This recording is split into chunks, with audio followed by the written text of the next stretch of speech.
আমার মধ্যে লোভটা অনেক কম।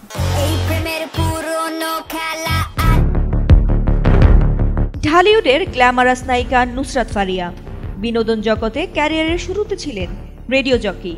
সেখান থেকে হঠাৎ বড় পর্দার সুযোগ, এরপরে রাজনীতিতে যোগ। আর এই রাজনীতির ঘেরাটোপে ফ্যাসিস্টের পক্ষপাতী হয়ে জুলাই আন্দোলনে ছাত্রদের বিরুদ্ধে থেকে নিজের যশ খ্যাতি সবই খোয়ালেন এই নায়িকা।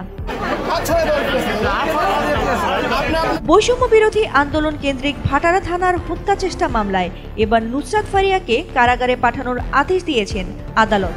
সোমবার সকাল 10:30টার দিকে রাষ্ট্র ও আসামি পক্ষে শুনানি শেষে এ আদেশ দেন ঢাকার মেট্রোপলিটন ম্যাজিস্ট্রেট সারাহ ফারজানা হক। এদিন সকালে তাকে ঢাকার সিএমএম আদালতের হাজতখানায় আনা হয়। সকাল 10টার পর তাকে আদালতে হাজির করা হয়। এ সময় তাকে কারাগারে আটক রাখার আবেদন করেন মামলার তদন্ত কর্মকর্তা। অন্যদিকে নুসরাত ফারিয়ার জামিন চেয়ে আবেদন করেন তার আইনজীবীরা। উভয় পক্ষে শুনানি শেষে আদালত আসামির জামিন নামঞ্জুর করে কারাগারে পাঠানোর আদেশ দেন। একই সঙ্গে তার জামিন বিষয়ে আরও শুনানির জন্য আগামী 22 মে দিন ধার্য করেন। এর আগে রোববার দুপুরে থাইল্যান্ড যাওয়ার সময় হযরত শাহজালাল আন্তর্জাতিক বিমানবন্দর থেকে নুসরাত ফারিয়াকে আটক করে ইমিগ্রেশন পুলিশ। পরে তাকে ভাটারা থানার পুলিশের কাছে হস্তান্তর করা হয়। পরে থানা থেকে তাকে ডিবি কার্যালয়ে নেওয়া হয়। সেখান থেকে তাকে জিজ্ঞাসাবাদ শেষে ভাটারা থানার একটি মামলায় গ্রেফতার দেখানো হয়।